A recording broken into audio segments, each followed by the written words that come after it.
An old mystery dating back from Crockett's time in Vietnam resurfaces in present-day Florida on an atypically weighty episode of Miami Vice. Back in the World was written by Terry McDonald and directed by series star Don Johnson. It opens with a lot of archival footage of the 1975 fall of Saigon while Strange Days by the Doors plays. There's a lot of doors in this episode. Like, all the doors. Strange Days, The Crystal Ship, 5 to 1, The Spy, Roadhouse Blues, Break On Through to the Other Side, I Can't See Your Face in My Mind, and My Eyes Have Seen You are all used in this episode. We then enter a flashback to Crockett serving in Vietnam. Amid the chaos of the fall of Saigon, a war correspondent named Ira Stone lets Crockett in on a huge story he's been researching. An unidentified supply sergeant, known only as the Sergeant, has been shipping heroin back to the States by stashing it in the body bags of soldiers who've been killed in action. Ira Stone is played by writer, director, actor Bob Balaban, who has appeared in Gosford Park and Midnight Cowboy and much more. In present-day Miami, Stone pops back up in Crockett's life. He's still looking for the sergeant, and he needs a favor from Crockett, so he takes Crockett and Tubbs out to dinner to fill them in. There's a new development in Stone's search for the sergeant. Heroin that's been tainted with wood alcohol has surfaced on the market, and it's sickening or killing users. Stone believes this is the heroin that was stashed with the corpses. The heroin has begun to decompose, so the sergeant is probably getting desperate to unload it.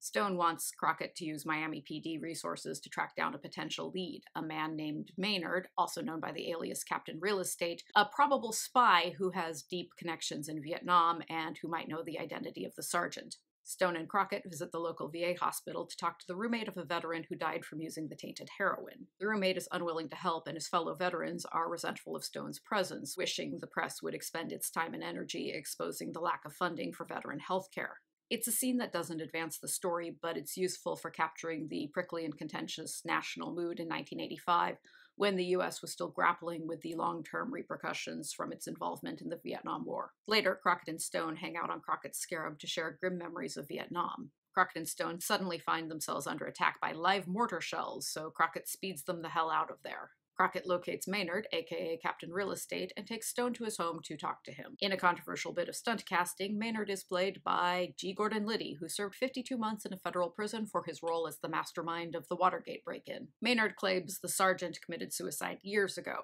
Stone flies off the handle at this news and spews insults at Maynard. He tells Crockett he made up the whole story about the contaminated heroin because he spent so many years invested in it being true. Then he storms off, stealing Crockett's Ferrari along the way. Switek, who has been going undercover in leather bars, takes Tubbs to one of his informants, a junkie named Harold, who overdoses on contaminated heroin bought from a dealer named Dakota. An undercover Tubbs and Switek meet with Dakota to buy the heroin. Dakota is played by supermodel/entrepreneur Iman, who looks like $1 trillion.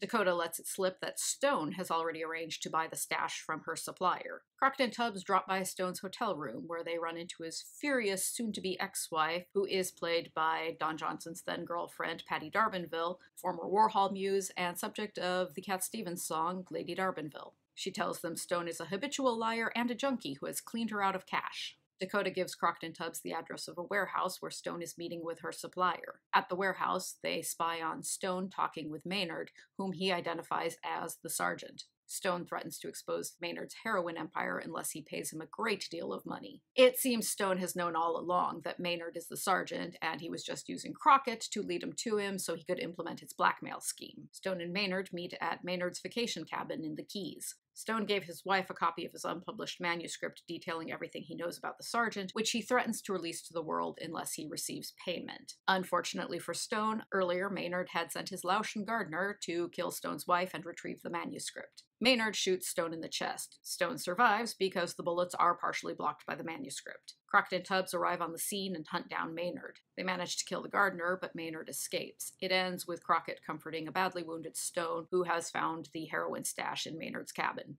It's not the end of this saga. Both Stone and Maynard will return next season in the episode Stone's War. This is a smart episode.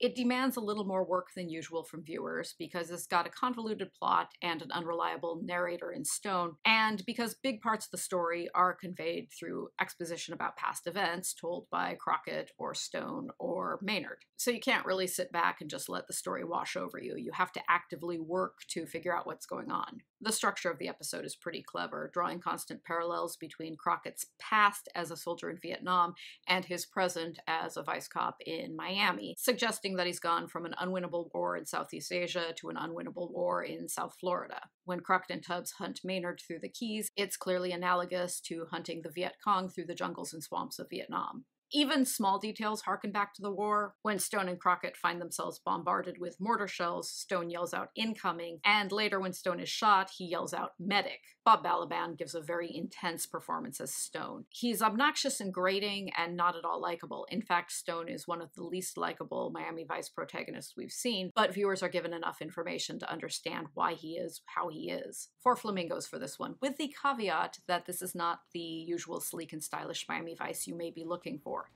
Next week's episode isn't especially sleek or stylish either, but it's kind of a blast. Phil Collins plays a con artist who hooks up with Kira Sedgwick and gets in over his head. Until then, please hit subscribe to stay up to date on all new videos, and I will meet you here later. Goodbye.